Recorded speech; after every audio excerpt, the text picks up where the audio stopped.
नमस्कार, सी 24 तास मध्ये आपलं स्वागत। एक नजर टाकूयात आजच्या ठळक घडामोडींवर। राहुरी शहरामधील अल्पवयीन मुलीचे प्रेमसंबंधामधनं अपहरण, पोलीस स्टेशनमध्ये गुन्हा दाखल। पुरंदर तालुक्यातील गुळुंचे इथे महिला पत्रकारास जीवे मारण्याची धमकी, पत्रकार संघातर्फे पोलीस आणि तहसीलदारांना निवेदन।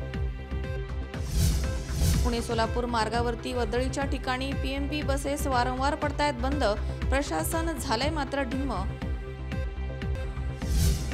आणि बॉल आणण्यासाठी आलेल्या चिमुरड्याला जेसीबीच्या बकेटमध्ये बसवून नागझरीच्या नाल्यामध्ये टाकण्याचा जीवघेणा प्रयत्न उघड, कारवाई मात्र शून्य।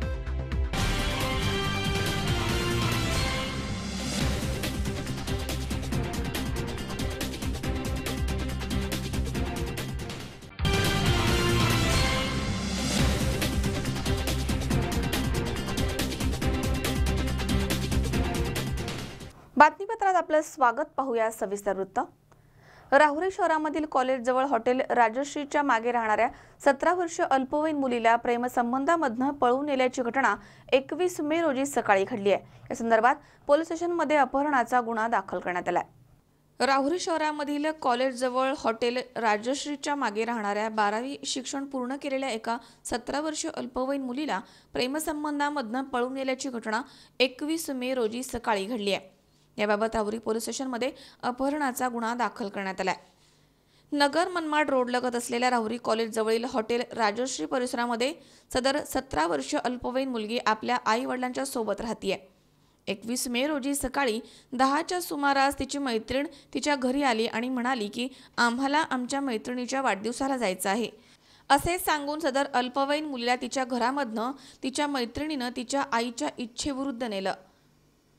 सदर अल्पवयीन मुलगी दुपारी 3 वाजेपर्यंत घरी परतली नाही, म्हणून तिच्या आईनं आपल्या मुलीच्या मैत्रिणीला फोन केला आणि विचारलं असता तिनं सांगितलं की तुमची मुलगी माझ्यासोबत नाहीये, तिचं एका मुलासोबत प्रेमसंबंध होते, मी तिला त्या मुलाच्या गाडीवरती बसून जाताना पाहिलंय।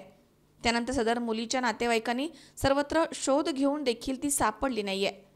याबाबत सदर मुलीच्या आईच्या फिर्यादीवरनं राहुरी पोलीस स्टेशनमध्ये अपहरणाचा गुन्हा दाखल करण्यात आलाय। दरम्यान या घटनेचा पुढील तपास पोलीस निरीक्षक प्रमोद वाघ यांच्या मार्गदर्शनाखाली हवालदार अशोक गायकवाड करतायत। मनोज साळवेसह सतीश फुलसौंदर, सी 24 तास, राहुरी। लोणी पाबळ रस्त्यावरील जारकरवाडी हद्दीमधील ज्ञानेश्वर वस्ती परिसरामध्ये गेल्या 10 वर्षांपासून जवळपास 400 ते 500 मोरांचं वास्तव्य आहे। नैसर्गिक साधन संपत्तीची सहज उपलब्धता असल्यामुळे इथे मोर जास्त आहेत, मात्र वातावरणामधील बदलामुळे या परिसरामधील मोरांनी मोठ्या प्रमाणात आता स्थलांतर केलंय। डोंगराजवळून वाहणारा डिंबे धरणाचा उजवा कालवा आणि डोंगरावरती असणारी गर्द झाडी तसेच बारमाही बागायती शेती या वास्तव्यास आदर्श असणाऱ्या परिस्थितीमुळे लोणी पाबळ रस्त्यावरील जारकरवाडी हद्दीमधील ज्ञानेश्वर वस्तीजवळ मोठ्या प्रमाणात मोरांचं वास्तव्य आहे। पण गेल्या काही महिन्यामध्ये या मोरांनी विविध कारणांमुळे या ठिकाणावरून मोठ्या प्रमाणात स्थलांतर केलंय। या परिसरामध्ये काही दिवसांपूर्वी जवळपास 400 पेक्षा जास्त मोर दिसून यायचे, पण हल्ली हाताच्या बोटावर मोजता येतील एवढेच मोर इथे नजरेस पडतात, तेही भल्या पहाटे अथवा दिवस मावळण्याच्या वेळी। दुष्काळी परिस्थिती निर्माण झाल्यामुळे या राष्ट्रीय पक्षानं या परिसरामधनं मोठ्या प्रमाणावरती स्थलांतर केलंय। या परिसरामध्ये कांदा, टोमॅटो, कोबी, फ्लॉवर, मटार, गाजर, डाळिंब आदी पिकांचं मोठ्या प्रमाणात उत्पादन घेतलं जातं। तसेच घनदाट जंगल असल्यामुळे मोरांनी मोठ्या प्रमाणात इथे वस्ती केली आहे। पण या परिसरामध्ये पाण्याचं दुर्भिक्ष जाणवू लागलंय, त्यामुळे हाताच्या बोटावर मोजता येतील एवढेच मोर इथे नजरेस पडतात। वडेकर मळा ज्ञानेश्वर वस्ती येथील ग्रामस्थ मोरांची चांगल्या प्रकारे काळजी घेतात। माऊली मंदिर परिसरामध्ये या मोरांसाठी धान्य, पाणी यांची सोय केली जाते। हा परिसर हिरवाईनं नटलेला आहे, त्यामुळे मोरांचे वास्तव्य असल्यानं बहुतांशी पर्यटक इथे निसर्गाच्या सानिध्यामध्ये मुक्तपणे संचार करणारे मोर पाहण्यासाठी आवर्जून इथे भेट देतात। पण या परिसरामध्ये पाण्याचं प्रमाण कमी झालंय, त्यामुळे मोर देखील गायब झालेत। तसेच या परिसरातील डोंगरांना लावल्या जाणाऱ्या वनव्यांमुळे मोर गायब झालेत। आता डिंबे धरणाच्या उजव्या कालव्यामध्ये पाणी आलंय, हे पाणी पावसाळ्यापर्यंत टिकणार आहे, त्यामुळे मोरांनो परत फिरारे घराकडे अपुल्या अशी अपेक्षा या परिसरातील बहुतांशी नागरिक व्यक्त करतात। संतोष पाचपुते, C24 तास, पारगाव। लग्न कार्यामध्ये होणारी दिरंगाई आणि आचारसंहिता तयार करण्यासाठी पुणे जिल्ह्यामधील हवेली तालुक्यातील पूर्व हवेलीमध्ये कवडीपाट टोल नाक्याजवळ गुलमोहर लॉन्स या ठिकाणी चर्चासत्राचं आयोजन करण्यात आलं होतं। यावेळी सर्वांनी आपलं मनोगत व्यक्त केलंय आणि त्यानंतर चर्चा संपन्न झाली आहे। पुणे जिल्ह्यामधील हवेली तालुक्यामध्ये कवडीपाट टोल नाक्याजवळ गुलमोहर लॉन्स या ठिकाणी आदर्श आचारसंहिता तयार करण्यासाठी चर्चासत्राचं आयोजन करण्यात आलं होतं। यावेळी हवेलीमधील राजकीय, सामाजिक आणि कार्यालय मालक तसेच विविध क्षेत्रामधील आजी-माजी पदाधिकाऱ्यांची उपस्थिती होती। तर यावेळी मनोगत व्यक्त करून सर्वांनी चर्चा केली आहे।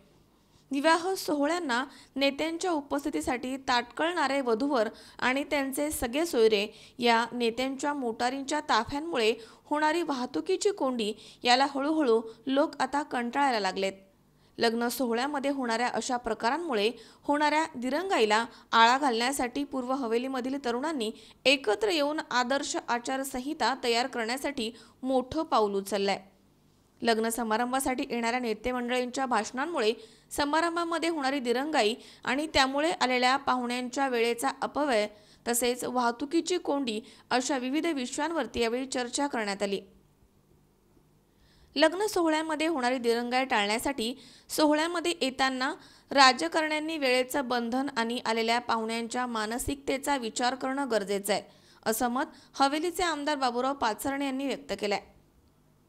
लग्न सोहळ्यामधील बदलांसाठी कार्यक्रमाचे अध्यक्षस्थानी माजी आमदार जगन्नाथ शेवाळे यांनी टिळा हा प्रकार लग्नामध्ये करू नये, टिळा साखरपुडा हा मोजक्या पै पाहुण्यांमध्ये घरीच करावा, लग्नपत्रिका छापताना पुढाऱ्यांच्या नावांपेक्षा घरामधील मंडळींची नावे असावीत किंवा पत्रिका न छापता लग्नाच्या आमंत्रणासाठी सोशल मीडियाचा वापर करावा, लग्न सोहळ्यामध्ये केवळ कुटुंबामधील प्रमुखांनी प्रवेशद्वारावरती पाहुण्यांचं स्वागत करावं, पुरोहितांनी वेळेमध्ये लग्न सोहळा उरकण्यासाठी प्रयत्न करावेत, जावई मामा सन्मान नेते मंडळींचा सत्कार आशीर्वाद आणि वैयक्तिक स्वागत टाळून वेळ वाया जाणार नाही याकडे लक्ष द्यावं, लग्न सोहळ्यासाठी कार्यालयामध्ये जाताना आपल्या वाहनांमुळे इतरांना किंवा रस्त्यावरील वाहतुकीची कोंडी होणार नाही याकडे लक्ष द्यावं, आचारसंहितेचं पालन करावं।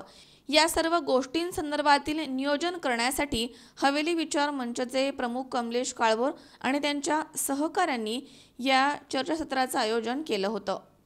तुकाराम गोडसे, C24 तास, हडपसर। सांगली महापालिका प्रशासन आणि ठेकेदार यांच्या वादामुळे वृद्धाश्रमामधील एका मृत व्यक्तीच्या मृतदेहाचे अंत्यसंस्कार तब्बल 2 तास रखडले। संतप्त नागरिकांच्या रोषामुळे ठेकेदारानं नंतर लाकडं पाठवली आणि अंत्यसंस्कार पार पडलेत। सांगली, मिरज आणि कुपवाड शहर महानगरपालिकेची नागरिकांच्यासाठी मोफत अंत्यसंस्कार योजना आहे। महापालिका अंत्यसंस्कारासाठी अंत्यविधीचं साहित्य मोफत देते, मात्र सांगलीमधील अमरधाम स्मशानभूमीमध्ये अंत्यसंस्कारासाठी लाकूड न दिल्यामुळे अंत्यसंस्कार थांबलाय। कुपवाड येथील वृद्धाश्रम येथे राहणाऱ्या रमेश खरे यांचं दुःखद निधन झालं। त्यांचं पार्थिव अमरधाम स्मशानभूमीमध्ये आणण्यात आलं, मात्र मनपाकडे बिल थकल्याचं कारण सांगत लाकूड देण्यासाठी ठेकेदारानं टाळाटाळ केली, त्यामुळे मृतदेहावरती 2 तास अंत्यसंस्कार करता आले नाहीयेत। मी जहांगीर हुसेन सय्यद, वृद्ध सेवा आश्रम कुपवाड या ठिकाणी आम्ही राहत असतो। आज आमच्या या ठिकाणी एक वृद्ध डेथ झाली, त्यांना स्मशानभूमीमध्ये आम्ही विधी अंत करण्यासाठी आणला। नगरपालिकेतील काही पूर्तता कागदपत्रांची ती आम्ही केली। या ठिकाणी लाकडाची मागणी ठराविक नगरपालिकेशी संबंधित करार असलेल्या त्या ठिकाणी मागणी केली असता नगरपालिका त्यांचे देणे असल्याचे कारण सांगून त्यांनी आम्हाला लाकडं देण्यास नकार केला। त्या ठिकाणी थोडाफार आमचा वेळ गेला, आम्हाला जवळजवळ 2.5-3 तास कालावधी या ठिकाणी गेला। शेवटी विनंतीवरून त्यांनी आयुक्त यांच्याशी संपर्क साधला असता निक्षानं वृद्धाश्रमातील हे डेड बॉडी असल्यामुळं शेवटी आम्हाला लाकडं देण्यात आली आणि त्यानंतर आम्ही विधी पार पाडण्याच्या कामी लागलो। अशा काळामध्ये जवळजवळ 3-3.5 तास गेले. एकंदरीत नगरपालिकेचा हा डेड बॉडी संदर्भात दहन देण्यासंदर्भातली जी नगरपालिकेची योजना किंवा ज्या आखलेल्या आहेत शासकीय, त्यांना याचा अर्थ अशा पद्धतीनं कोणत्याही पद्धतीची साथ दिली जात नाही.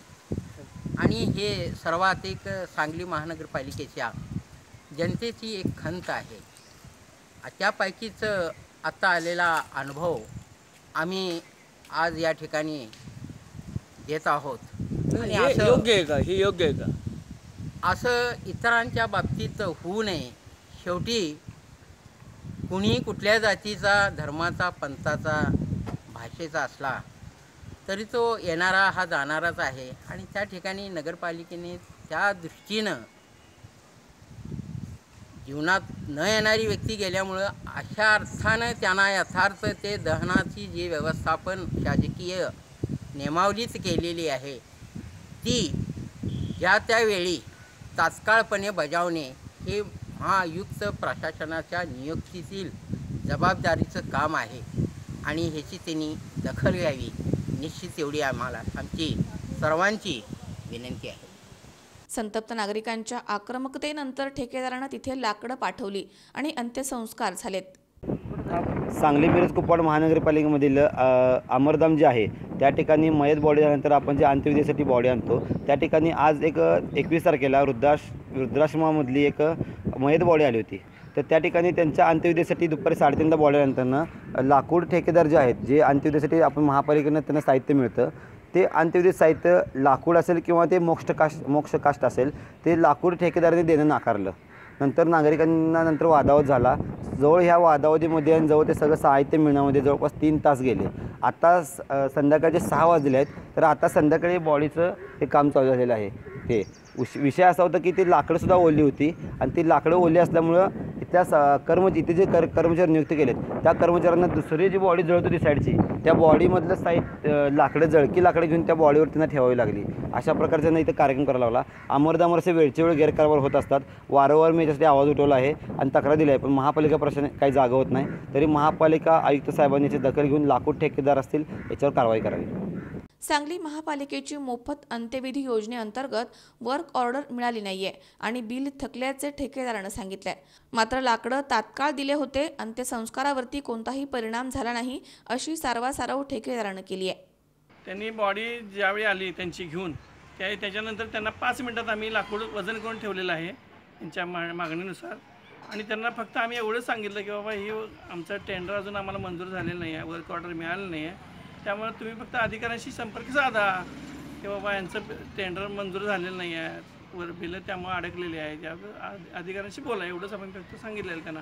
आणि त्यांना लगेच लाकूड दिलेलं आहे. आयुक्तांचा फोन यायच्या अगोदरच 3 तास नाही 10 मिनटंसुद्धा त्यांना आम्ही थांबवलेलं नाही आहे. म्हणजे आम्हाला वर्क ऑर्डर न मिळाल्यामुळं आमचं बिल अडकलेलं आहे. म्हणजे बिल करता येत नाही आम्हाला.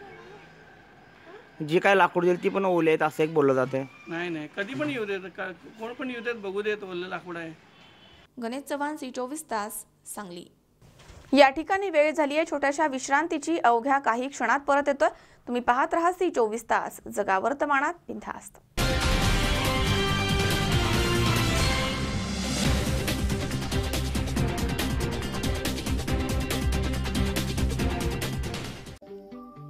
आपल्या पाल्याच्या उज्ज्वल भविष्यासाठी आंतरभारती रूरल इंटरनॅशनल मेडिकल एज्युकेशन ट्रस्टचे Dharmaveer Anand Dighe English medium school, Veergaon, Anandgarh, taluka Akole, जिल्हा अहमदनगर. ज्युनियर KG ते 10वी पर्यंत तसेच आनंद गुरुकुल वसतिगृहासाठी प्रवेश देणे सुरू आहे. आमची वैशिष्ट्ये: निसर्गरम्य शैक्षणिक वातावरण, सुसज्ज इमारत, डिजिटल क्लासरूम आणि ई-लर्निंग सुद्धा, सर्व सुविधांनी युक्त शैक्षणिक संकुल, 40 एकराचा भव्य कॅम्पस, सुसज्ज computer lab, best school award प्राप्त शाळा, देश पातळीवर सुवर्ण आणि रौप्य पदक प्राप्त विद्यार्थी, इयत्ता 10वीच्या निकालाची 100% उज्ज्वल परंपरा, मुलामुलींच्या वसतिगृहाची प्रशस्त आणि स्वतंत्र सुविधा, CCTV कॅमेरा नियंत्रित कॅम्पस, घरगुती आणि रुचकर जेवणाची सुविधा भोजन कक्षामध्ये, अत्यंत कमी फी आणि दर्जेदार शिक्षण। जून 2018 पासून 11वी सायन्स प्रवेश वर्ग सुरू होत आहेत। संपर्क 02424 261555, मोबाईल 9730 93 0257, अध्यक्ष 9922 54 55 16, सचिव 9765 43 11 68, प्राचार्य 9158 077 688, कॅम्पस डायरेक्टर 9970 68 0857, रेक्टर 7875 074 070। तर मग आपल्या पल्ल्याचा प्रवेश आजच निश्चित करा। आंतरभारतीय रूरल इंटरनॅशनल मेडिकल एज्युकेशन ट्रस्टचे Dharmaveer Anand Dighe English medium school, Virgaon, Anandgad, taluka Akole, जिल्हा अहमदनगर येथे।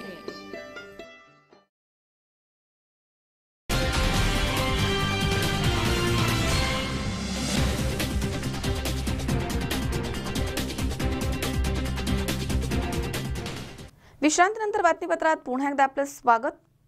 लोकशाहीचा चौथा आधारस्तंभ असणाऱ्या पत्रकारांवरती समाजकंटकांकडून हल्ले होत आहेत। त्यांच्यावरती अमुक एका बातमीसाठी दबाव आणला जातोय।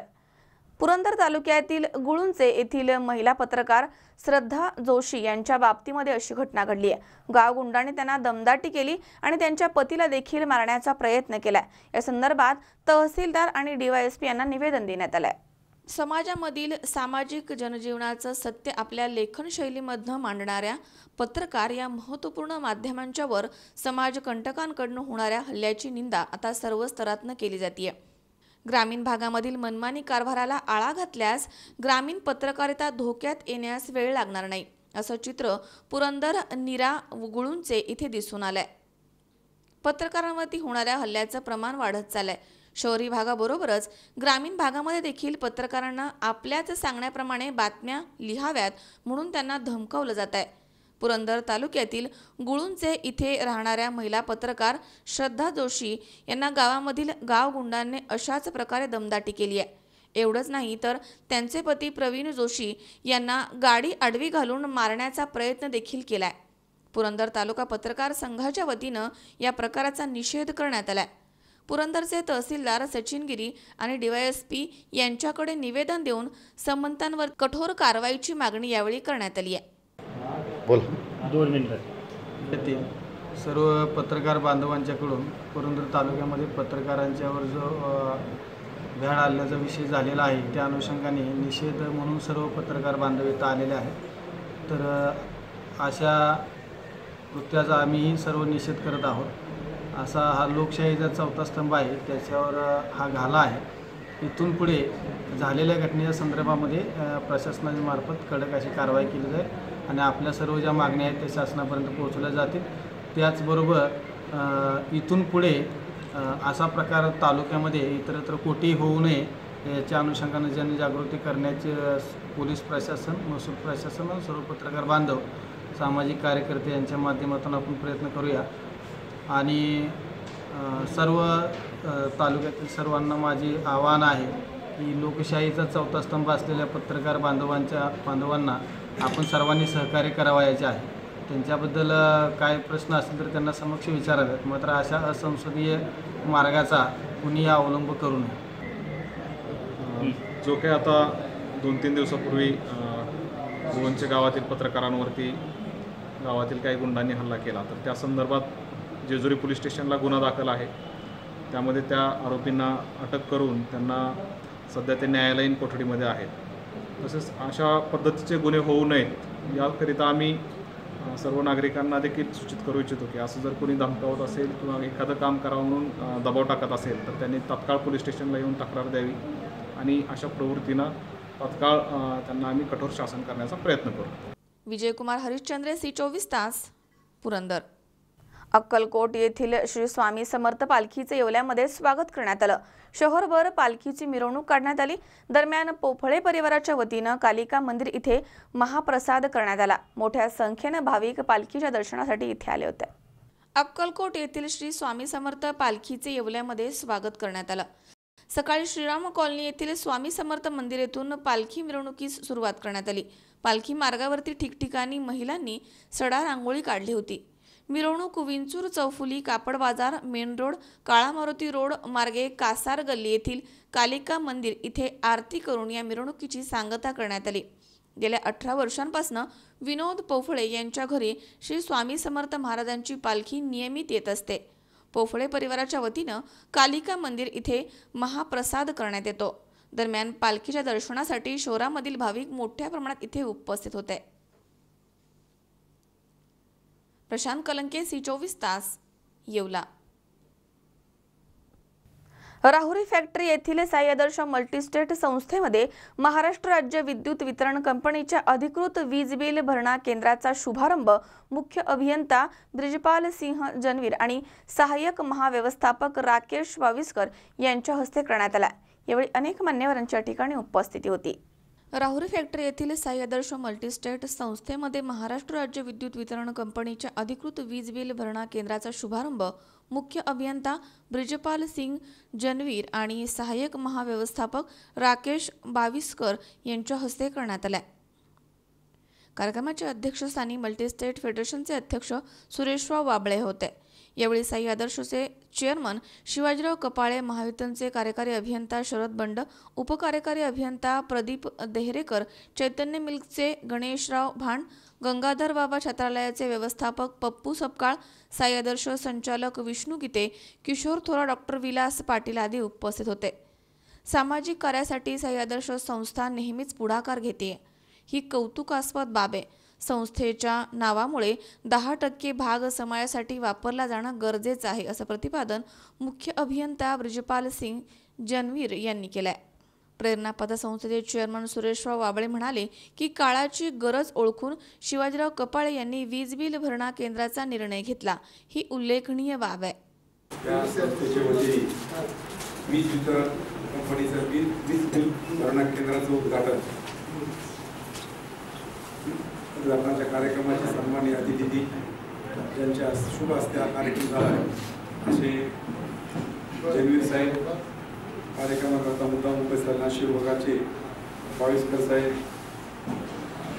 प्रदीप देहरेकर साहेब, त्याचप्रमाणे शरद बंड साहेब, कार्यक्रमाला सर्वच मान्यवर MSCBचे सर्वच अधिकारी उपस्थित राहिले, पत्रकार उपस्थित राहिले, संस्थेचे विद्यमान संचालक व्हायचे उपस्थित सर्वांचं मी प्रथम स्वागत करतो। आणि अतिशय काळाची गरज ओळखून कपाळे अप्पाने जो हा निर्णय घेतला एवढा सोपा नाही। कुठल्या गोष्टीचा निर्णय घेताना त्याचं आउटपुट पाहिजे, नफा तोटा पाहिजे, पण MSCBचं वीज वितरण केंद्राचं उद्घाटन करण्याचा मागचा भूमिका ही आहे की सामान्य माणसाला वीज बिल भरायचे पैसे केशत असतात। तुम्ही बँकेच्या शेजारी राहुरी फॅक्टरी आहे, तर मी जनरल साहेबांना आता कॅबिनमध्ये बसलो, पण साहेबांना सांगितलं की ग्रामीण भागामध्ये अशा काही ठिकाणी बँका नाहीत, बँकिंगचं क्षेत्र तिथपर्यंत पोहोचलेलं नाही, तर त्या लोकांना वीज बिल भरायचं असेल तर 50 रुपयाचे वीज बिल असेल किंवा 100 रुपयाचे वीज बिल असेल तर त्याला 20 रुपयाचं खर्च येतो। मग तो बिल ते 20 रुपये वाचवण्याकरता तो 2 महिने बिल भरत नाही, पर्यायाने MSCBची सुद्धा थकबाकी वाढते। तर आपण जर जसं आप्पांनी निर्णय घेतला आणि 17 शाखेमध्ये सुरू केले, अशा राज्यातल्या महाराष्ट्रापुरता बोलत नाही की राज्यामध्ये अशा जर तुम्ही पतसंस्थांवर विश्वास दाखवला तर पतसंस्थेच्या मार्फत सामान्य माणसाची वीज बिल केंद्रामध्ये ओढ वाढेल, त्यांचं तुमची थकबाकीचे कमी MSCBचे कमी होईल, अशा प्रकारची तुम्हाला एक विनंती करतो। कारण भविष्यकाळामध्ये राष्ट्रीयकृत बँका सर्वसामान्यांना सेवा देऊ शकत नाही, परंतु पतसंस्था ही सर्वसामान्य माणसांच्या आर्थिक वाहिनी असल्यामुळं लोकांच्या दारापर्यंत पतसंस्था सर्व्हिस देण्याचा प्रयत्न चालू आहे। बँकिंग क्षेत्राला हा पर्याय आहे। आम्हाला फक्त जनवीर साहेब रिझर्व्ह बँकेचे लायसन नाही, आम्हाला इथपर्यंत आम्ही सेवा देऊ, RTGS असेल, NMT असतील, पण हे सगळं काम करत असताना सामाजिक भान ठेवून आपण जे 10%चा जो निर्णय घेतलेला आहे हा सगळ्यांसाठी योग्य आहे। सगळ्या पतसंस्था जे काम करतात एकीकडे एका 10% 12% ठेवी घ्यायच्या, गरजवंत असेल ज्याला आर्थिक अडचण असेल त्याला 2% 3% नफा घेऊन त्यांना कर्ज वितरण करायची, त्यांच्या आर्थिक गरजा भागवायच्या आणि त्यांना स्वतःच्या पाय उभा करण्याचा प्रयत्न पतसंस्थेने केलेला आहे।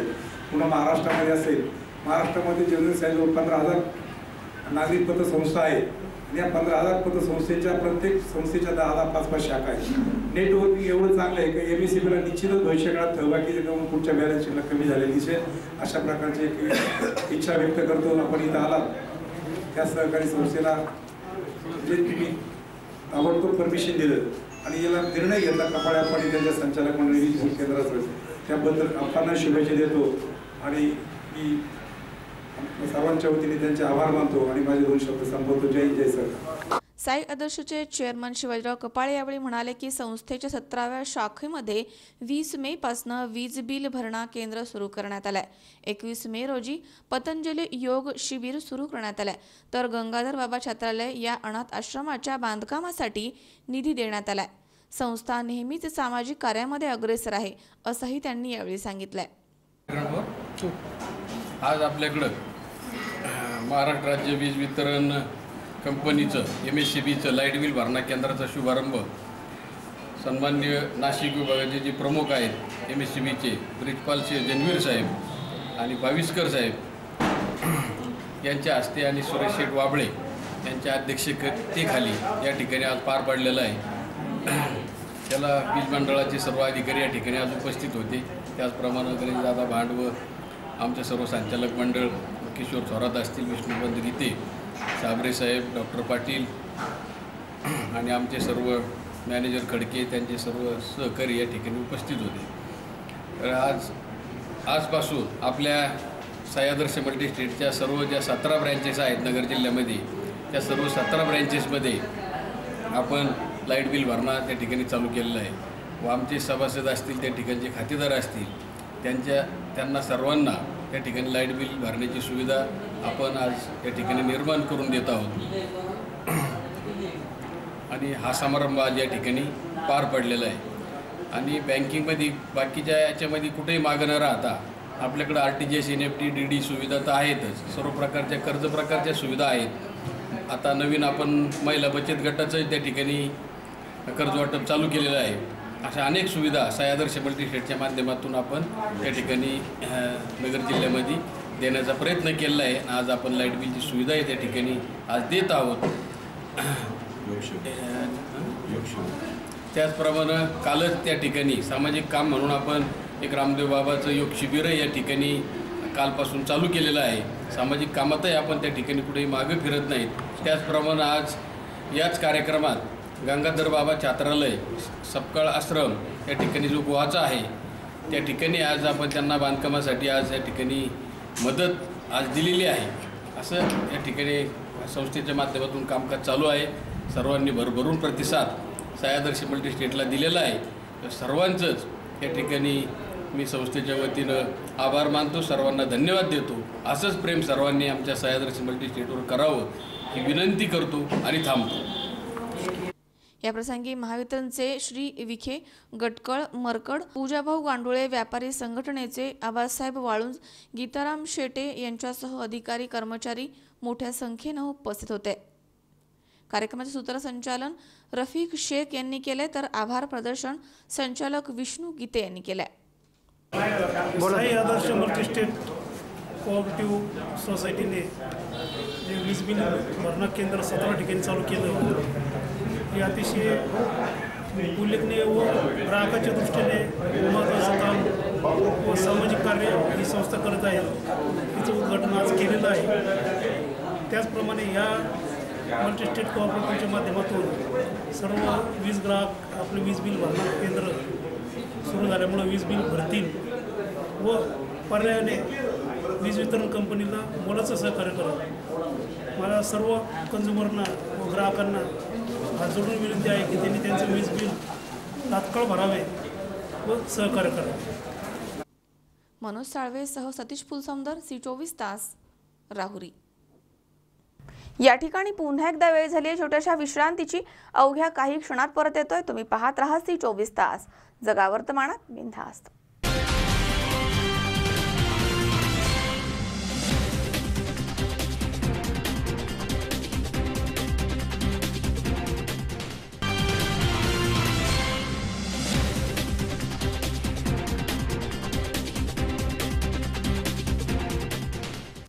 विश्रांतीनंतर बातमीपत्रात पुन्हा एकदा आपलं स्वागत. वर्दळीच्या रस्त्यावरती आणि गर्दीच्या ठिकाणी रस्त्यावरती बंद पडणाऱ्या बस या वाहतुकीसाठी डोकेदुखी ठरतात. PMPML प्रशासन मात्र ढिम्म आहे। त्यामुळे प्रवाशांची गैरसोय तर होतीयच, मात्र मार्गावरील बसेसच्या फेऱ्यांवरती याचा परिणाम होतोय। याचा प्रवाशांना मोठा त्रास सहन करावा लागतोय। पुणे सोलापूर मार्गावरती अनेक ठिकाणी हे चित्र पाहायला मिळत आहे। पुणे सोलापूर मार्गावरती उरळी कांचन मार्गे धावणाऱ्या PMP बस इंजिनमधील नादुरुस्ती किंवा टायर पंक्चर होणं आदी विविध कारणांमुळे रस्त्यावरच बंद पडताना दिसत आहेत। अनेकदा बस गर्दीच्या रस्त्यावरती बंद पडते, त्यामुळे मोठ्या प्रमाणात वाहतुकीची कोंडी होतीये। कवडीपाट टोलनाका, 15 नंबर चौक, गाडीतळ चौक, सोलापूर रस्त्यावरती नेहमीच हे चित्र दिसतं। बस बंद पडल्यावरती प्रवाशांची व्यवस्था त्याच मार्गावरील दुसऱ्या बसमध्ये केली जाते, मात्र बस 1 ते 2 तासांना उशिरा येते। अनेकदा बंद पडलेल्या बस जवळच प्रवासी आणि कंडक्टर थांबलेले दिसतात। त्यानंतर तिथून जाणारी बस थांबवून प्रवाशांची व्यवस्था केली जाते, मात्र जर या बसमध्ये प्रवाशांना बसण्यासाठी जागा शिल्लक नसेल तरी देखील ताटकळत प्रवाशांना प्रवास करावाच लागतो। बंद पडलेल्या बसच्या दुरुस्तीसाठी नजीकच्या डेपोमधनं मोबाईल व्हॅन बोलवली जाते। त्यानंतर मोबाईल व्हॅनच्या मदतीनं बस बाजूला घेऊन दुरुस्त केली जाते आणि जर काम मोठं असेल तर बस डेपोमध्ये नेली जाते। या प्रक्रियेला किमान 1 ते 2 तास जातात। परिणामी त्या मार्गावरील बसेसच्या फेऱ्यांची संख्या घटते आणि प्रवाशांची देखील मोठी गैरसोय होतीये। पाऊण तास होत आलाय, नेहमीच या गाड्यांची बोंब असते आणि गाड्या देखील व्यवस्थित नसतात। आम्ही तिथून निघताना ऐकलं होतं स्टार्टर आणि ते ड्रायव्हर आणि कंडक्टर यांचं बोलणं चाललं होतं आणि इथं आल्यावरती गाडी कशी बंद पडली। डेपोतून यांना गाडी व्यवस्थित चेक करून येता येत नाही का? पाऊण तास झालं थांबलेलं आहे आणि हे PMPचं रोजचं बोंब आहे की इकडे गेअर लागत नाही, यांची टायर पंक्चर, ते खिडक्या वाजता एवढं काम बधीर होतं माणसांचे, पैसे देऊन दुखणं आहे हे सर्व काय। रोजच्या आम्ही अपडाऊन करता पण एक बी सोय नाही आमच्यासाठी आणि ड्रायव्हर कंडक्टर असे जबाब देतात ते एकदम धडकलाच जबाब देतात। यांच्याकडे नंबर नाही, कोणाचा डेपोचा नंबर नाही, कोणाचा नंबर नाही। माझ्या इथून तत्काळ यांची कारवाई घ्यायला पाहिजे लवकरात लवकर। तुकाराम गोडसे, C24 तास, हडपसर। आंबेगाव तालुक्यातील श्री क्षेत्र वडगाव काशिंबे ग्रामपंचायतच्या उपसरपंचपदी शिवसेनेचे सचिन टेके यांची निवड झाली आहे। दरम्यान विजयी उमेदवाराची गावामध्ये जंगी मिरवणूक काढण्यात आली। श्री क्षेत्र वडगाव काशिंबेग येथील ग्रामपंचायतच्या उपसरपंचपदी सचिन शांताराम टेके यांची निवड झाली आहे। वडगाव काशिंबेग ग्रामपंचायतीची पंचवार्षिक निवडणूक 2015 ते 2020 या कार्यकाळासाठी झाली होती। ग्रामपंचायतीवरती शिवसेनेची सत्ता असून उपसरपंच पदाची 2.5 वर्षांना खांदेपालट होणार होती। मागील 2.5 वर्ष सौ सोनाली वाळुंज यांची उपसरपंचपदी निवड झाली होती। सौ सोनाली वाळुंज यांचा 2.5 वर्षाचा कार्यकाळ संपल्यानंतर त्यांनी आपला राजीनामा सरपंच यांच्याकडे सुपूर्द केला। त्यांचा राजीनामा सरपंच यांनी मंजूर केल्यानंतर उपसरपंच पदाच्या रिक्त जागेसाठी 21 मे रोजी निवडणूक घेण्यात आली। यामध्ये उपसरपंच पदासाठी 2 उमेदवारी अर्ज दाखल झाले होते। त्यामध्ये शिवसेनेकडनं सचिन शांताराम टेके यांना 11 पैकी 8 मतं पडली आहेत आणि त्यांना विजयी घोषित करण्यात आलं, तर प्रतिस्पर्धी उमेदवाराला 11 पैकी 3 मतं पडली आहेत, अशी माहिती निवडणूक निर्णय अधिकारी यांनी दिली आहे। दरम्यान विजयी उमेदवाराची गावामधनं वाजत गाजत विजयी मिरवणूक काढण्यात आली। वडगाव काशिंबे येथे 2015 साली निवडणूक झाली होती। त्यामध्ये शिवसेनेची 5 वर्षे सत्ता असून 2.5 वर्ष हे मान्य श्री सोनाली ताई वाळुंज यांना संधी दिली होती। त्यानंतर आज 21 तारीख उपसरपंच पदाची निवडणूक पार पडत असताना आज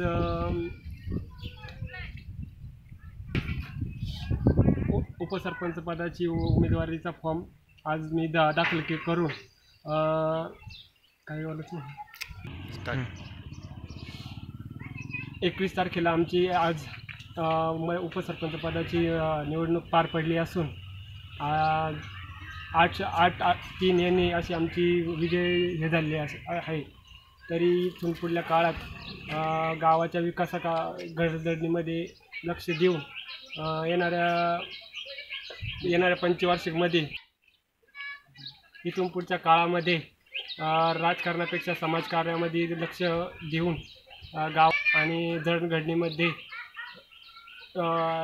अशी विकासाची कामे करून गावाला विकासाच्या वाटचालीकडे नेऊन गावाचा विकास कसा होईल याच्याकडे लक्ष देऊ. स्वप्नील जाधव, C24 तास, मंचर. कोपरगाव नगरपालिकेची सर्वसाधारण सभा 3 महिन्यांपूर्वी घेण्यात आली, मात्र त्यानंतर आजपर्यंत पुन्हा सभा झाली नाहीये. कोपरगाव नगरपालिकेकडनं राजपत्रामधील शासकीय नियमांचं उल्लंघन करून या नियमांना खेराची टोपली दाखवली जाते, असा आरोप उपनगराध्यक्ष विजय वाजे यांनी केलाय. कोपरगाव नगरपालिकेची सर्वसाधारण सभा 28 फेब्रुवारी 2018 रोजी झाली आहे. त्यानंतर आज 3 महिने होत आले तरी देखील कोपरगाव नगरपालिकेनं सर्वसाधारण सभा घेतली नाहीये. त्यामुळे कोपरगाव नगरपालिकेकडनं राजपत्रातील शासकीय नियमांचं उल्लंघन केलं जात आहे, असा अप्रत्यक्ष आरोप नगराध्यक्ष यांच्यावर करण्यात येतोय. महाराष्ट्र शासनाचे नगरविकास मंत्रालयाचे नवीन आदेशाप्रमाणे नगरपालिकेची सर्वसाधारण सभा दरमहा घेण्याबाबत मार्गदर्शक सूचना जाहीर करण्यात आल्यात. परंतु कोपरगाव नगरपालिकेमध्ये मार्च, एप्रिल, मे या महिन्यामध्ये सर्वसाधारण सभा घेण्यात आल्या नाहीयेत. त्यामुळे याबाबत जिल्हा प्रशासकीय अधिकारी यांच्याकडे उपनगराध्यक्ष विजय वाजे, भाजप गटनेते रवींद्र पाठक, शिवसेना गटनेते योगेश बागुल यांनी तक्रार अर्ज दाखल केलाय. त्यात त्यांनी म्हटलंय की जनतेच्या अडीअडचणीवरती चर्चा व्हावी आणि शहरामधील विकास कामे व्हावीत यासाठी दर महिन्याला सर्वसाधारण सभा घेण्यात यावी. या विषयावरती उपनगराध्यक्ष विजय वाजे यांनी आमच्या प्रतिनिधीशी बोलताना अधिक माहिती दिली आहे. आता नगराध्यक्षांनी जनरल बोर्डाची मीटिंग काढली. जनरल बोर्डाची मीटिंग काढली. आधी अजेंडा आला आम्हाला सोमवारचा 28 तारखेचा. आज इथं आलो, आम्हाला कळलं, आम्हाला मीटिंग क्लासनी सांगितलं की मीटिंग पुढं ढकलली, सोमवारच्या ऐवजी मंगळवारी केली. का केली त्याचं कारण काही माहिती नाही. विषय असा आहे की जनरल बोर्डाची मीटिंग ही दर महिन्याला व्हायला पाहिजे असा शासनाचा GR आला आहे. तो GR कधी आला? दर महिन्याला नगराध्यक्ष मीटिंग घेत नाही म्हणून आम्ही कापडणीस साहेबांकडं, जिल्हा प्रशासक अधिकारी आहे त्यांच्याकडे आम्ही तक्रार केली. त्या तक्रारीत माझी सही आहे, आमचे गटनेते रवी अण्णा पाठक त्यांची सही आहे, शिवसेनेचे गटनेते योगेश बागुल यांची सही आहे. आम्ही तिघांच्या सहीने तक्रार केली की दर महिन्याला नगराध्यक्ष मीटिंग घेत नाही. त्यानंतर त्यांनी आम्हाला हे राजपत्र आणि सुधारित मीटिंगचा अजेंडा आज दिला. वास्तविक गावात इतके प्रलंबित कामं आहे, नगराध्यक्ष मीटिंग दर महिन्याला घ्यायला पाहिजे. हा GR निघाला आहे 31 मार्च 2018ला. आता आमची जनरल बॉडी मीटिंग होऊन 3 महिने झाले. ॲक्च्युली आता 3 मिटिंगा होऊन 4थी मीटिंग व्हायला पाहिजे होती, पण अजून मिटिंगच झाली नाही. नगराध्यक्ष का मीटिंग काढत नाही हे आम्हाला काही कळत नाही. काम व्हावा अशी त्यांची इच्छा असते, त्यांनी जाऊन मीटिंग काढली असते, पण ते का काढत नाही आम्हाला याची काही कल्पना नाही. आता आम्हाला मीटिंगचा पत्र आलं आहे की मीटिंग मंगळवारी आहे म्हणून. बरेच कामं प्रलंबित आहे, त्यामुळं मीटिंग होणं गरजेचं आहे. हो, अगदी बरोबर आहे. मीटिंग दर महिन्याला झाली पाहिजे. खूप कामं आहे, मीटिंग झाली पाहिजे. मीटिंगच्या आधी नगरसेवकांना सूचना दिल्या पाहिजे, इतक्या तारखेला मीटिंग काढायची आहे, तुमचे काय विषय असेल ते दिले पाहिजे. मीटिंग लागल्यावर नगरसेवकाला कळतं की मीटिंग आहे. हेही चुकीचं आहे नगराध्यक्षांचं. नगराध्यक्ष नगरसेवकांना विश्वासच घेत नाही असा तुमचा आरोप आहे. हो, अगदी बरोबर आहे. नगराध्यक्ष कोणती गोष्ट सांगत नाही. दर आठवड्याला आम्हाला इथं कळतं ते नगरला गेले, मुंबईला गेले. आजपर्यंत ते आमच्या पार्टी सोडा, इवन राष्ट्रवादीच्या सुद्धा कोणत्या नगरसेवकाला आम्हाला तर घेऊनच गेलं नाही मुंबईला, नगरला कधी, कलेक्टरकडं किंवा मंत्रालयात. पण राष्ट्रवादीच्या सुद्धा कोणत्या नगरसेवकांना ते अजून बरोबर घेऊन गेले नाही. ते कोणालाच विश्वास घेत नाही. याविषयी नगराध्यक्ष विजय वहाडणे यांनी प्रसिद्धी पत्रक काढलं असून त्यात म्हटलंय की आजच्या क्षणाला अशी परिस्थिती आहे की भरलेल्या 8 पदांपैकी बांधकाम खात्याचे 3ही अभियंते दीर्घकाळ रजेवरती आहेत. पाणी पुरवठा विभागाचे अभियंता आजारपणाच्या रजेवर आहेत. कार्यालय पर्यवेक्षक देखील आजारी आहेत. मुख्याधिकारी शासकीय कामानिमित्त अनेकदा गैरहजर राहतात. अशा परिस्थितीमुळे सर्वसाधारण सभा वेळेमध्ये घ्यायला अडचण येते. या जुन्या नगरपालिका दवाखान्यामध्ये स्थलांतर केलेल्या नगरपालिकेच्या आजारपणामुळे जनतेला आजारी पडण्याची वेळ मात्र नक्कीच येणार, असं चित्र सध्या पाहायला मिळत आहे. योगेश डोके, C24 तास, कोपरगाव. राहुरी तालुक्यातील शेटेवाडी इथे जुन्या वादामधनं नरसाळे आणि जंगले यांची राहती घरं पेटवून देणारा संशयित आरोपी विशाल दत्तू खांदे याच्या विरुद्ध राहुरी पोलिसांनी गुन्ह्याची नोंद केली आहे। सोमवारी रात्री ही घटना घडली आहे। यामध्ये दोनही कुटुंबाचं मोठं नुकसान झालंय। जुन्या वादामधनं राहुरी तालुक्यातील शेटेवाडी येथील दोघांची राहती घरं पेटवून देणाऱ्या संशयित आरोपी विशाल दत्तू खांदे याच्या विरुद्ध राहुरी पोलिसांनी गुन्ह्याची नोंद केली आहे। सोमवारी रात्री 10:30 ते पहाटे 3:30च्या सुमारास जळीत्याची घटना घडली आहे। सुदैवानं शेजाऱ्यांनी आरडाओरडा केल्यामुळे दोनही घरामधील कुटुंब वेळीच बाहेर पडलं, त्यामुळे मनुष्यहानी टळली आहे। मात्र संसार उपयोगी वस्तू, अन्नधान्य सुमारे 40,000 रुपयांचं नुकसान झालंय। याबाबत सोमनाथ रघुनाथ नरसाळे यांनी राहुरी पोलीस स्टेशनमध्ये फिर्याद दाखल केली आहे। या फिर्यादीमध्ये म्हटलंय की 7 मे 2018 रोजी नरसाळे हे रस्त्याच्या कडेला उभे असताना मोटरसायकलीवरनं जाणाऱ्या विशाल दत्तू खांदे यांना त्यांना लाथ मारून खाली पाडलं। या दोघांमध्ये यावेळी भांडणं झाली। या भांडणामध्ये विशाल खांदे यांनी धमकी दिली। सोमवारी 21 मे रोजी रात्री 10:30 ते पहाटे 3:30च्या दरम्यान सोमनाथ नरसाळे आणि त्याच्या शेजारी अशोक बाबूराव जंगले यांच्या घरांना आग लागली। शेटेवाडी इथे राहणाऱ्या पठाण यांनी आग बघून आरडाओरडा केला, त्यामुळे दोनही कुटुंबामधील लोक घराबाहेर पडले आणि त्यांचे प्राण वाचलेत। मात्र नरसाळे आणि जंगले यांच्या घरामधील संसार उपयोगी वस्तू, धान्य असे सुमारे 40,000चं नुकसान झालंय। संशयित विशाल खांदे आरोपी हा फरार आहे। या घटनेचा पुढील तपास सहाय्यक फौजदार अनिल गायकवाड, हवालदार प्रभाकर शिरसाट, पोलीस निरीक्षक प्रमोद वाघ यांच्या मार्गदर्शनाखाली सुरू आहे। नरसाळे आणि जंगले या दोनही कुटुंबाचे या जळीत कांडामध्ये मोठं नुकसान झालंय। त्यांच्या अंगावरील कपड्यांशिवाय त्यांच्याकडे काहीही शिल्लक राहिलं नाहीये। त्यामुळे समाजकार्याचा वसा घेतलेल्या चैतन्य मिल्कचे गणेश भाण यांनी पीडित कुटुंबांना 10,000ची तात्काळ रोख मदत केली आहे आणि 4 साड्या तर साई आदर्शचे चेअरमन शिवाजीराव कपाळे यांनी दोनही कुटुंबांना प्रत्येकी 2,500ची मदत केली आहे। तसेच इतरांनी देखील या कुटुंबांना सहकार्य करावं असं आवाहन करण्यात आलंय। मनोज साळवेसह सतीश फुलसौंदर, C24 तास, राहुरी। या ठिकाणी पुन्हा एकदा वेळ झाली आहे छोट्याशा विश्रांतीची। अवघ्या काही क्षणात परत येतोय। तुम्ही पाहत राहा C24 तास, जगा वर्तमानात बिनधास्त।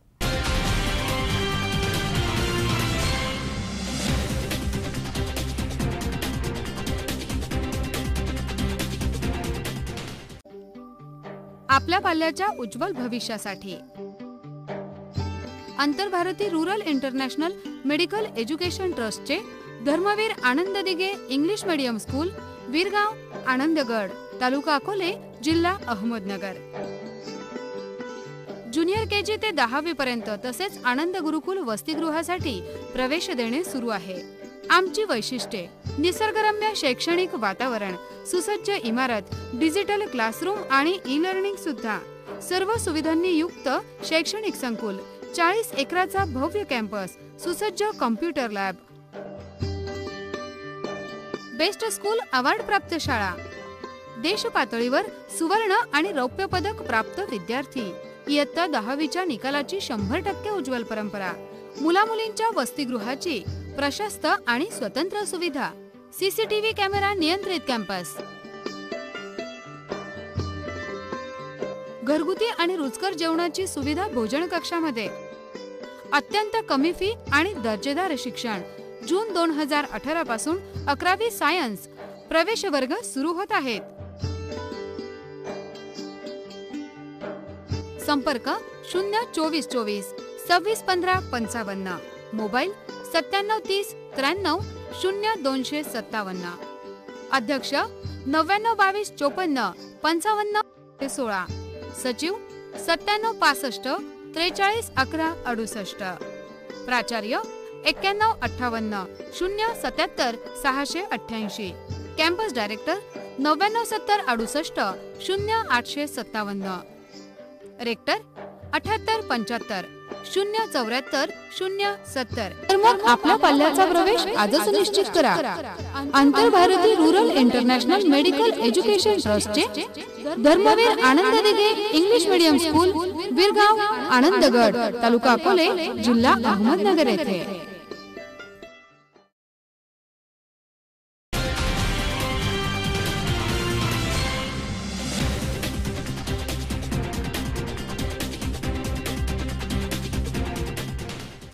विश्रांतीनंतर बातमीपत्रात पुन्हा एकदा आपलं स्वागत. जेसीबीचं काम सुरू असलेल्या ठिकाणी बॉल आणण्यासाठी गेलेल्या मुलाला जेसीबी मालकानं जेसीबीच्या पुढच्या बकेटमध्ये बसवून त्याला नागझरीच्या नाल्यामध्ये टाकण्याचा प्रयत्न केला. ही घटना नुकतीच उघडकीस आली आहे. जेसीबी चालकानं या सर्व प्रकारचं शूटिंग करून मुलाला घाबरवण्याचा प्रयत्न केला आणि कोपरगाव शहरामध्ये विविध विकास कामांसंदर्भात शहरामधले कृष्णाई मंगल कार्यालयामध्ये विचार मंथन बैठक आमदार सौ स्नेहलता कोल्हे यांच्या वतीने आयोजित करण्यात आली होती. यावेळी निळवंडेचं पाणी आणण्यासंदर्भात सर्वांनी आमदार कोल्हे यांना पाठिंबा दिला. कोपरगाव शहरामध्ये रस्ते, पाणी आणि विविध विकास कामांसंदर्भात शहरामधील कृष्णाई मंगल कार्यालयामध्ये विचार मंथन बैठक आमदार सौ स्नेहलता कोल्हे यांच्या वतीने आयोजित करण्यात आली होती. या प्रसंगी कोपरगाव शहरामधील व्यापारी, डॉक्टर, वकील या सर्व संघटनांनी आमदार कोल्हे यांच्या निळवंडेचं पाणी आणण्यासंदर्भात पाठिंबा दिला. यावेळी आमदार कोल्हे यांनी विधानसभेचे विरोधी पक्षनेते राधाकृष्ण विखे पाटील यांना आवाहन केलंय की तुम्ही कोपरगावचे जावई आहात. स्वर्गीय बाळासाहेब विखे पाटील यांना तालुक्यानं खासदार म्हणून अनेकदा संधी दिली आहे. त्यामुळे निळवंडे धरणामधनं कोपरगावला पाणी येऊ द्या, त्यात आडवं येऊ नका. याबाबत मी युवा नेते आशुतोष काळे यांच्या सोबत देखील चर्चा करण्यास तयार आहे. भविष्यामध्ये मला आमदार करा किंवा करू नका, पण निळवंडेचं पाणी मिळवणारच, असे आमदार स्नेहलता कोल्हे यावेळी म्हणाल्यात.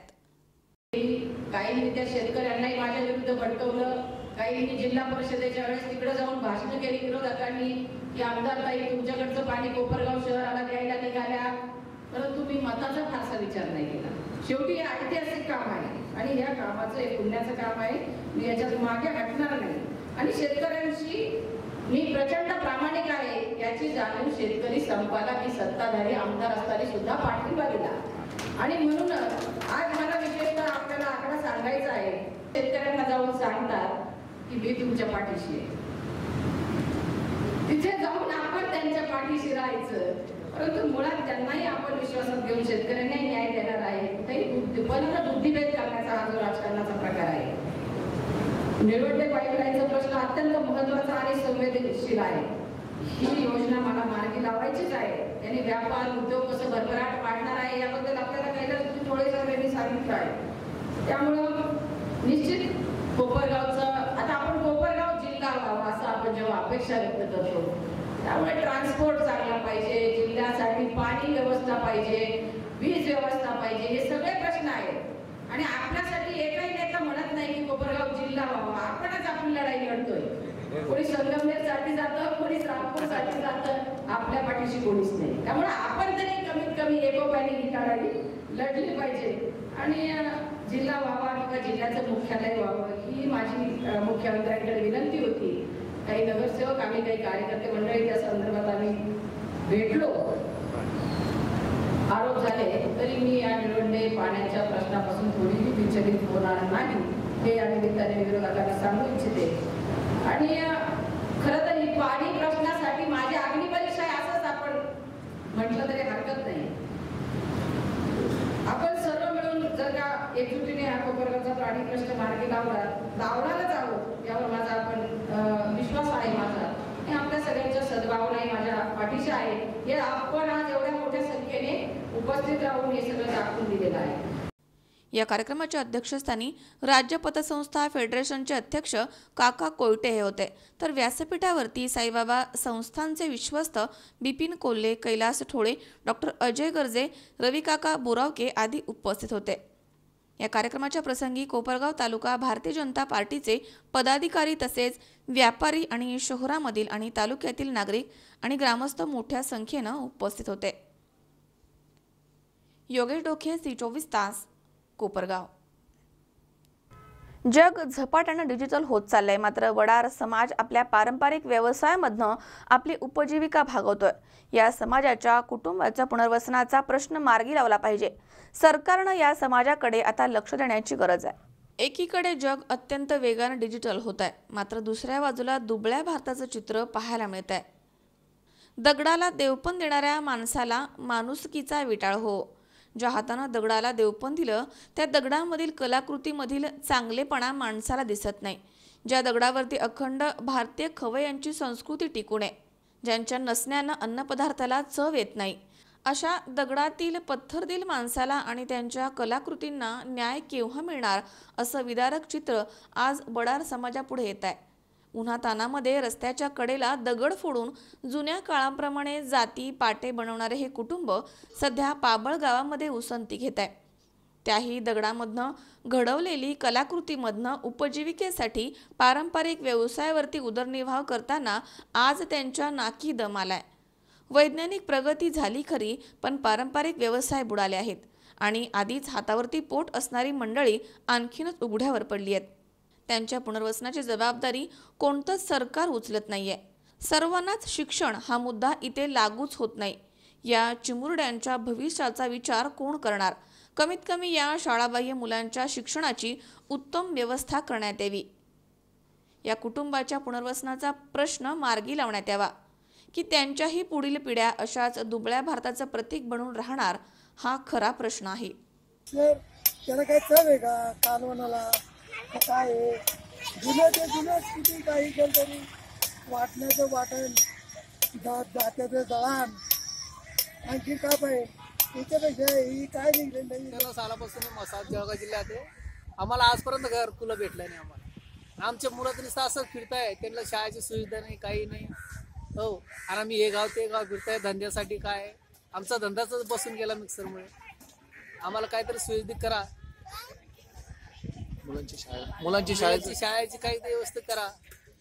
आमचे मुले शिकेल 10वी 12वी ते सुद्धा फेल आहे. दगड फोडायला मजुरीला जात नाही, मजुरीला पळावं लागतं आम्हाला. आणि ते बी मजुरी किती 4 महिने चालते, नंतर मग काही चालत नाही. शेती बिती काही नाही, काहीच नाही. शेती नाही, काहीच नाही. हातावरच आहे सगळं. दगडाचा व्यवस्था आहे आमचा धंदा बसता आहे. एवढं काय धंदा चालत नाही. सरकारने काही व्यवस्था काढायला पाहिजे आमच्यासाठी, आमच्या पोरासाठी, शिक्षणासाठी. आता काय मजा राहिला नाही या धंद्यामध्ये. काय घरकुल काय आमच्या कामासाठी एवढी व्यवस्था करायला. शिक्षण काय झालेलं नाही आमचं. वडिलांच्या नंतर तू हे किती वर्ष करतोय? 13-14 वर्षापासून काम करते. आता तुझी काय अपेक्षा आहे? आता मग आमचे मुलं ते शिकायला पाहिजे की काय घरकुल भेटायला पाहिजे आम्हाला. हीच अपेक्षा आहे आमची. सुनील पिंगळे, C24 तास, पाबळ. सांगलीमध्ये कोल्हापूर रोडवरती एका इंडिका विस्टा गाडीने अचानकपणे पेट घेतला.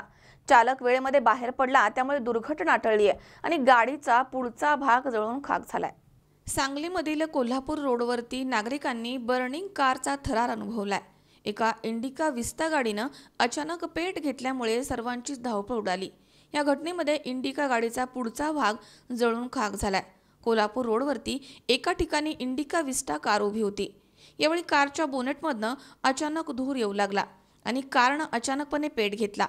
गाडीमध्ये बसलेला चालक वेळेमध्ये बाहेर आल्यानं दुर्घटना टळली आहे.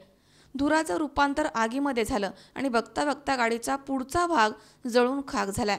यावेळी आजूबाजूच्या नागरिकांनी गाडीवरती अग्निशामक यंत्रणेकडनं पाण्याचा फवारा मारला आणि आग आटोक्यात आणली आहे. यामुळे काही काळ या मार्गावरील वाहतूक विस्कळीत झाली होती. या आगीमध्ये गाडीचं मात्र मोठं नुकसान झालंय. गणेश चव्हाण, C24 तास, सांगली. पुन्हा एकदा पाहूयात काही ठळक घडामोडी. राहुरी शहरामधील अल्पवयीन मुलीचे प्रेमसंबंधामधनं अपहरण, पोलीस स्टेशनमध्ये गुन्हा दाखल. पुरंदर तालुक्यातील गुळुंचे इथे महिला पत्रकारास जीवे मारण्याची धमकी. पत्रकार संघातर्फे पोलीस आणि तहसीलदारांना निवेदन. पुणे सोलापूर मार्गावरती वर्दळीच्या ठिकाणी PMP बसेस वारंवार पडतायत बंद. प्रशासन झालंय मात्र ढिम्म. आणि बॉल आणण्यासाठी आलेल्या चिमुरड्याला JCBच्या बकेटमध्ये बसवून नागझरीच्या नाल्यामध्ये टाकण्याचा जीवघेणा प्रयत्न उघड. कारवाई मात्र शून्य.